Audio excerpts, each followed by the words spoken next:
In the recent installment of One Piece, the final page really said 1,000 words.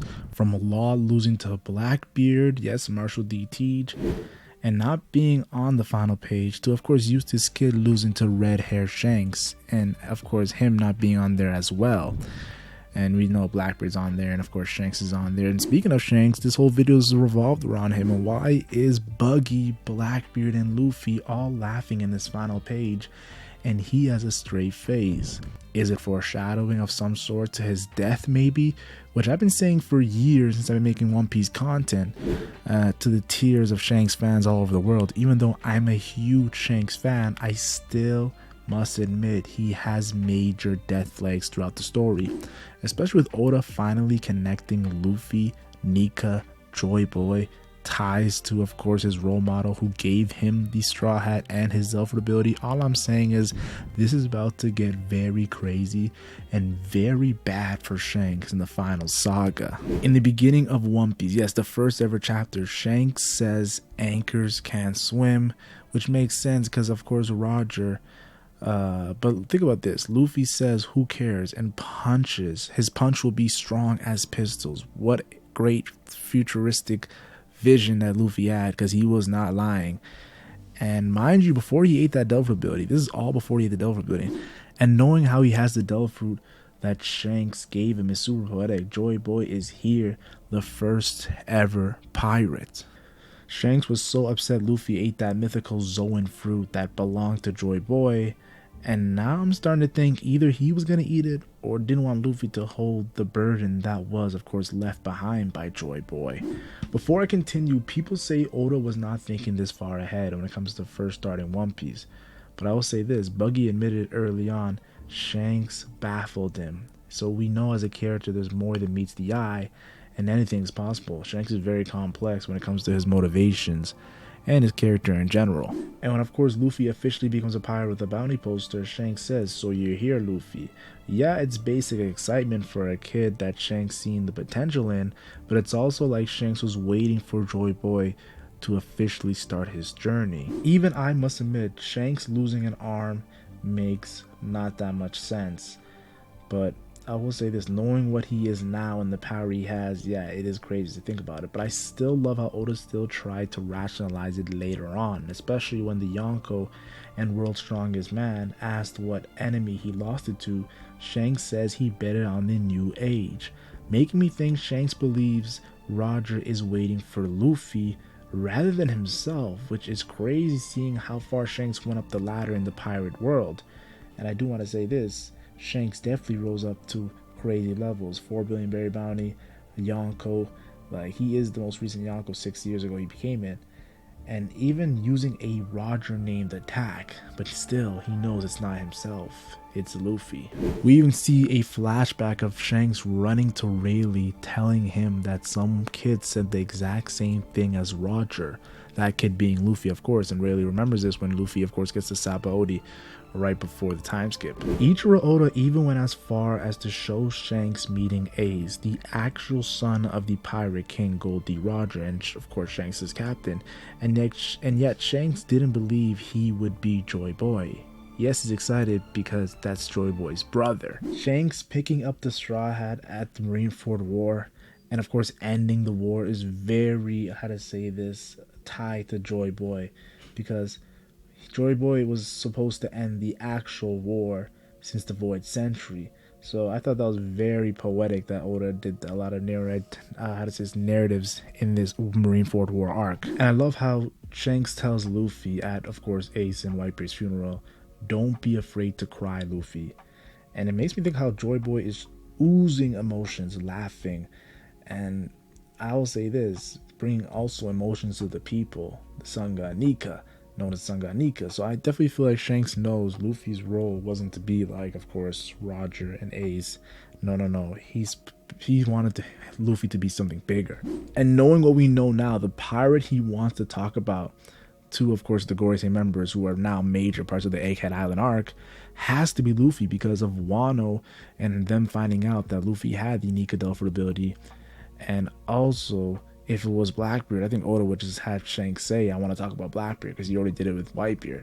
So yeah, that was definitely raising eyebrows. What did Luffy want to talk about? What did Shanks want to talk about when it comes to Luffy? Did it have to do with Joy Boy and of course the eternal op to of course Emu and the Gorosei? And when of course Roger came back to Laugh Tale, hearing Joy Boy's tale and seeing Joy Boy's treasure, the One Piece, Shanks cried after Roger told him something. I definitely believe Shanks cried because Roger told him something that has to do with, of course, the Void Sentry and Shanks' heritage as well, because we all know where Shanks ties to. He was not on, of course, Joy Boy's side when it comes to his, of course, his DNA. Even during the Onigashima raid, Who says my real issue was with red-haired Shanks, because he, of course, was the one who actually stole Luffy's Zelford ability. And it makes you think, why did Shanks go that far, taking on CP9 to actually take, of course, that double ability that didn't really seem like much? Oda even shows Who's Who downplaying Nika, the Delphi ability, and Shanks risking an arm for Joy Boy as a pattern all together. So definitely shows that Shanks is not playing around when it comes to his motives. Even after Wano, we see that Shanks, after oozing out Conqueror's Haki, says to Greenbow, and Admiral at that, one of the strongest marine force, are you afraid of the new era, aka the new Joy Boy, who took down the strongest creature alive in Kaido? And Kaido was talking about Joy Boy throughout the Wano War, so I'm talking about you're not Joy Boy either and stuff like that. So yeah, and it was cool to see Shanks, of course, during the Egghead Island arc, get reunited with Dory and Broggy, allies to Luffy. They definitely talked about Luffy and Usopp, of course, being Yasop's son, and of course Luffy being, of course, the potential, the Shanks being his role model. I do want to say this, Nika, and the fact that Elbaf Island is what Big Mom wanted so badly, I definitely believe that they talked about Joy Boy as well, and it's going to be crazy to see the ties of Shanks, Elbaf, and Luffy. And I thought it was cool how Oda showcased that Buggy never used to look at Shanks as like a down thing. Like, he actually was thinking, like, honestly, Buggy was shocked when Shanks changed his mind, and I personally feel like Roger's message about Joy Boy had to do with that. Buggy wanted Shanks to become the next Goldie Roger. He actually saw Shanks as the most potential, and that's why he's so mad at him. And speaking of following Roger's footsteps, it's hard to do that when, of course, you're the exact opposite of the Willie D, an actual celestial dragon. So I think Shanks definitely has mixed feelings about actually trying to inherit that Joy Boy will. We've seen it too during Egghead Island. It's getting closer and closer to, of course, Shanks being revealed to be a Celestial Dragon with Figaland Garling, killer of a Celestial Dragon. So poetic, because we know Shanks definitely wants to take down the Celestial Dragon, just like, of course, his father, but in different ways, because his father's just a judge and executioner. And we all know, you're thinking, how does Figaland Garling connect to the Shanks? We all know, of course, film Red and how they talked about it, the Gorosei talked about it. And we actually get in the, of course, God Valley flashback confirmation that Figaland Garling was the strongest Celestial Dragon other than Emu and the Gorosei. And if Figaland Garling had children, they probably are in their prime right now. Just giving you a hint. And we actually see in the flashback, Roger seemingly was about to fight Figaland Garling in his prime. And he most likely won because Roger is the GOAT. But also, I want to see that battle still and see how that might be connecting to Shanks being on the Roger Pirates. All in all, I think it's very cool information. We even see Shanks getting drunk recently in the One Piece story, hearing Vegapunk speak on Roger and Joy Boy and the ties to him crying after, of course, Roger came back from Laugh Tale. I think this is definitely signs here. And of course, let's talk about it again, that last page with Shanks. But we also have Figaland Garling and a hidden Holy Knight that looks like Shanks' brother, but who knows, it could be someone else. The One Piece, Joy Boy's treasure being hyped up to crazy levels with this same page.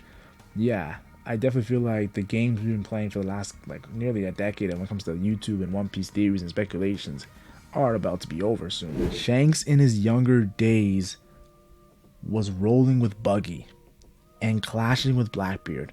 But why do I feel like Luffy being placed right next to Shanks in that page is the foreshadowing and him fighting Shanks in some way, maybe peacefully or violently, and more even teasing because Shanks plans to eat the Nika fruit, making, like, if Shanks planned to eat Nika fruit, it makes it poetic if he fights Luffy because that could have been his Delver ability. And of course we all know that Shanks ruined Buggy's plans by having him eat a Delver ability by accident. I just believe Gearfifth and Shanks will have the fans' jaws to the ground. And I think these type of videos are not just going to be there. There's going to be way more videos about this because One Piece Final Saga is getting crazier and crazier. Egghead was just the gear to, of course, what's truly the Final Saga is about.